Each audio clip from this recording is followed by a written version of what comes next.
Hey, Jay here. We're out with a really cool trail build. This is a YZ250X. I saw you even have the X on here. Didn't I see an X? Yeah. Right there. You had an X put on here. It's a 2006 though. They didn't make a YZ250X in 2006. And one of the things, this guy, Dustin, what he's done to this thing is just really made a really detailed trail machine in this thing. So the big thing that he did is switch to a WR transmission. What's also cool is he did try a big bore in this thing and didn't like it. He actually switched back to the stock bore, which I thought was really cool because I've kind of thought that on a lot of two-stroke builds. That's one of the things I noticed there. So Spencer and I both got to ride this thing today. It was really fun. I'm going to have Dustin step in here and talk a little bit about the electronics and the transmission. Those are the two big things. He's powering a headlight. He's got grip heaters. Now, we don't run those in California, but he's got grip heaters for the great north up here. He's to keep him warm in the winter, or I guess, you know, cold spring or late fall, whatever.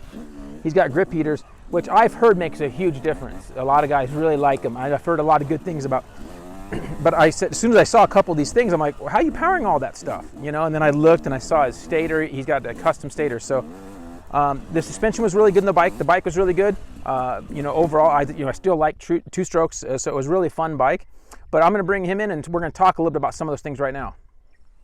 Okay, so I've got Dustin here, and this is his machine that he's custom done all this stuff, and we're going to talk a little bit about what he's done.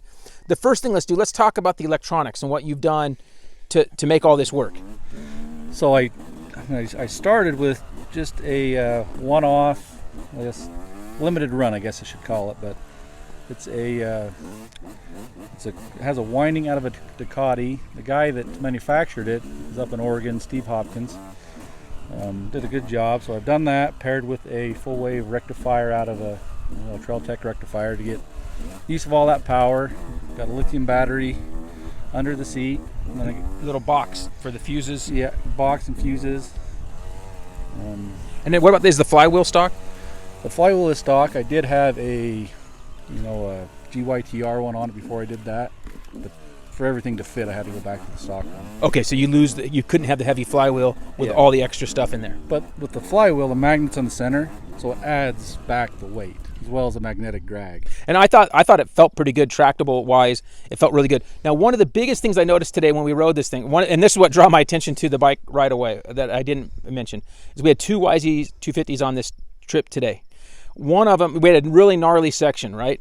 And we get up, and one of them's just smoking, losing tons of water. Thing overheated, lost tons of water, and this one didn't.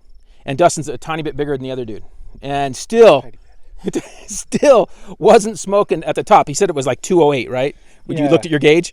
Yep. And where do you even have a gauge set up? So the Trail Tech computer reads it coming out of the head, and then on the fan, it reads it going out of the radiators and back into the engine. So you can actually see how effective you are.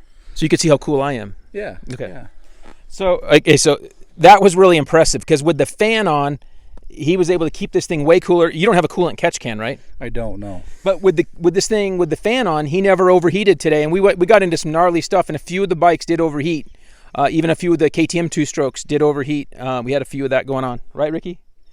Not his. All right, but few did. So anyway, the electronics sounds amazing. Everything you've done, but there's no way. I mean, you kind of got to. There's no place to go buy everything you just did. No, it's all pieced together. I mean, it's good stuff, but this limited run stator, he'd get enough guys together that wanted one, and then he'd build 5 or 6 of them. And how long have you been running this stator? I think I've had that for probably 6 years. 6 years. Because one of the, back in the day, guys have put headlights on YZs, and a lot of them had problems, with the stator. I'd be like, oh, and they end up having problems. So whatever, you said this thing was pumping out like 150 watts at idle? Yeah, AC at idle.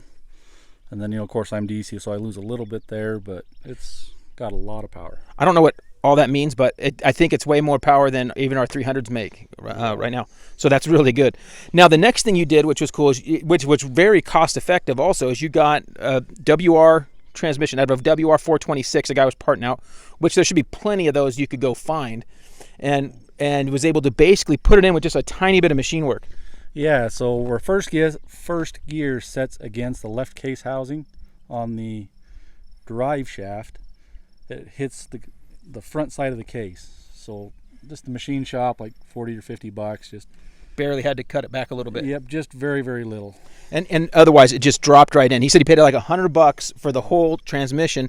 And what I liked about it, the transmission, you didn't have a 6-gear, but for me, I don't ever really need 6, other than I guess we had to take those roads back today, but other than that, it was pretty good. Yeah, it still gets up and goes. I mean, you can hit 80 if you're right on it, but yeah, that's plenty good. And he has a big tank on here. These Yamahas use a lot of fuel. For some reason, everyone we see, these YZ250s use a lot of fuel. So I don't know, you can get a tank quite big enough if you're going to be doing some big rides. Trail Tech kickstand also. Yep. And you got the FMF pipe silencer. And then I think that's it. The suspension felt really good. The seat was nice and soft. I told him when I got off, I'm like, man, that I didn't want to stand up because the seat was so nice and comfy with this concept seat.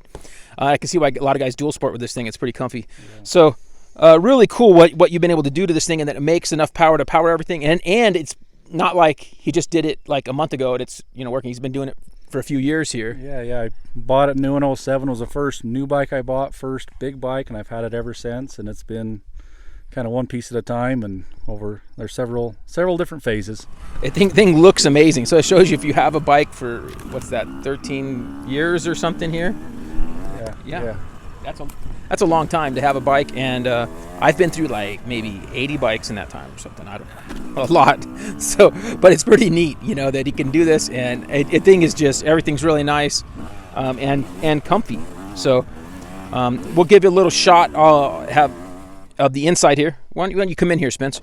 We'll do a little shot inside here. You need to clean our air filter there. We could get you a nice uni filter for that. He's made these custom brackets in here to hold the battery and everything. And does the battery stay charged up pretty well? Yeah, we get busy in the summer and I don't get to ride too much, but it's held a good charge. I've never had to worry about it. Very cool. All right, thanks a ton for watching. Really cool YZ250 06, and did everything that our 2019s and 2020s did today out here on the trail. So I hope you guys enjoyed. We'll see you out the track or trail soon. So the electric start is kind of broken, but you get a big hill, that's all you do. This one, the idle could be up a hair bit more, but other than that, thing runs pretty good. For a 2006, that's not bad.